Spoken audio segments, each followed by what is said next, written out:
This is just the way it's got to be. And I'm a huge supporter of these tax cuts. No tax on tips, no tax on overtime, no tax on Social Security for working class people. I know the world is upside down when I agree with anything Steve Bannon has to say. All hell is going to break loose. Well, he's probably right on that. If MAGA hears him rip Trump a new orifice, there might be some pushback.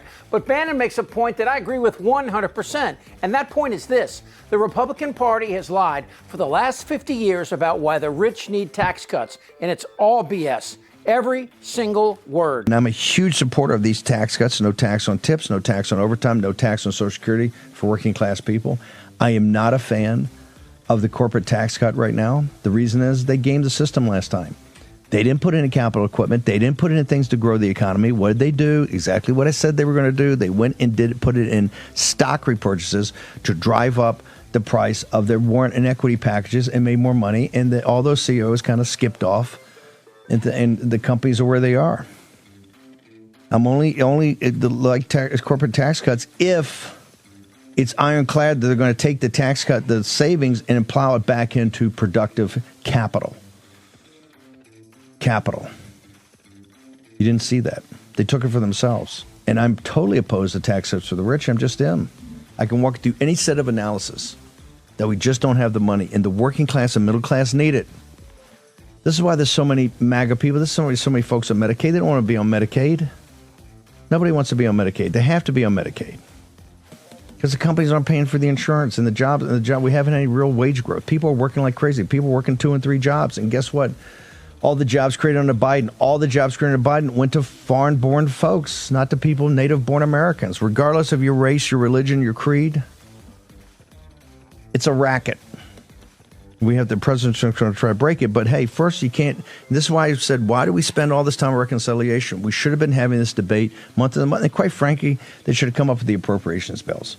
We shouldn't be in this situation. And that takes leadership. And I think the House leadership was not forthcoming on what the issues were. So now we're left with it.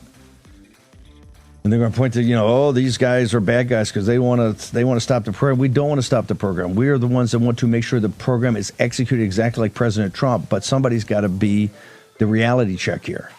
Now, at the end there, you heard him mention Trump's name, but Trump doesn't care about working people. I mean, how many working people do you see at Mar-a-Lago putting their hillbilly asses on that gold toilet? That would be a big zero. I'm really rich. In Trump's first term, he and his Republican Congress lowered the corporate tax rate from 35% to 21%. That was unprecedented and contributed to the deficit by trillions. Yeah, trillions. And it only works, like Bannon said, for the very, very rich. The 40% of corporate tax revenue that we lost, it didn't go to creating jobs or infrastructure that would require hiring more people. No, those trillions of dollars went to stockholders and bonuses for the CEOs. And the tax laws were already favoring the rich. Consider Amazon, whose CEO is one of the richest people on the planet. Well, they paid 0 federal taxes, while school teachers, iron workers, landscapers, busboys, secretaries, etc., they all paid more federal taxes than Amazon. Think about that. Amazon is a very sophisticated tax player. Amazon is very much the canary in the coal mine. They're really doing what a lot of politicians wish more companies would do. Amazon is a huge company, but do you know just how huge it really is? We start with amazing Amazon. Somewhere CEO Jeff Bezos is smiling. It's one of only 2 U.S. companies to ever reach $1 trillion valuation. No one in history has become as rich as quickly. It's made Jeff Bezos the richest man in the world. That is 100 million Prime subscribers globally. And if you put those Prime subscribers in one country, it would be the 14th largest on the planet. The planet. But that massive company paid no federal income tax on more than $11 billion in profits in 2018. And somehow, they actually got a $129 million tax rebate. So, how do they do it?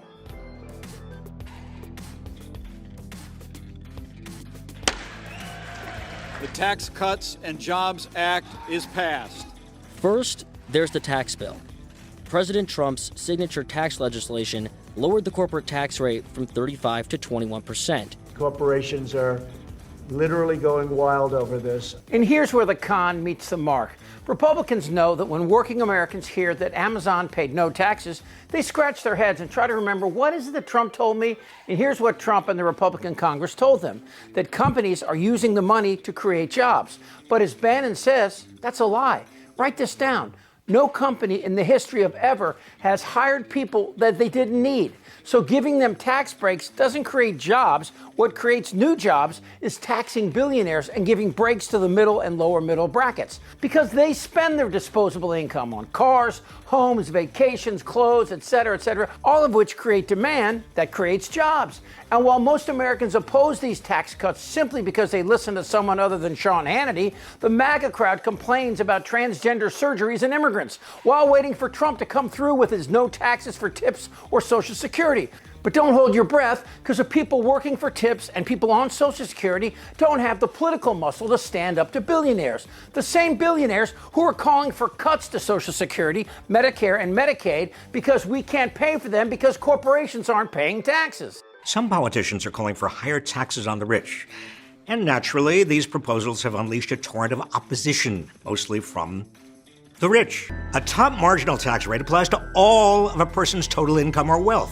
Why aren't you giving 70% of your income to the government? You could. You're going to tax 70% of your paycheck. Wrong. It would only apply to dollars in excess of a certain level.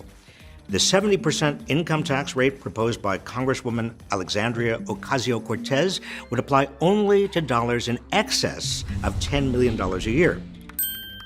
The 2% wealth tax proposed by Elizabeth Warren would apply only to wealth in excess of $50 million. Myth. Raising taxes on the rich is a far-left idea. She wants to radically tax the rich. Taxing rich people, that's an old saw from the left. Baloney. 70% of Americans, including 54% of Republicans, support raising taxes on families making more than $10 million a year. And expecting the rich to pay their fair share is a traditional American idea. From 1930 to 1980, the average top marginal income tax rate was 78%. From 1951 to 1963, it exceeded 90%. Again, only on dollars in excess of a very high threshold. Even considering all deductions and tax credits, the very rich paid over half of their top incomes in taxes. A wealth tax is unconstitutional. Bad idea. And it's likely unconstitutional. Sounds great. Not constitutional, I don't think. Rubbish. Most locales already impose an annual wealth tax on the value of people's homes, the main source of household wealth for most people. It's called the property tax. The rich hold most of their wealth in stocks and bonds. So why should these forms of wealth escape taxation? Now, you know the world is upside down when Steve Bannon and Robert Reich agree that corporations have become too big and, since Citizens United, have way too much power and influence. So what's next? It's pretty easy. Tax the ultra-rich and use that money to create a safety net for Americans. And guess what? Have you ever read the preamble of the Constitution? It says, promote the general welfare, not F the people on welfare. Bloated and fat and disgusting. Go f yourself. Oh, I like that. Damn right. You're a nasty person. I'm as mad as hell. I don't want to talk about this stuff. Am I wrong? Yes. Tick-tock. You're in a lot of trouble, Donnie. I think he's crazy. I'm Chip Franklin.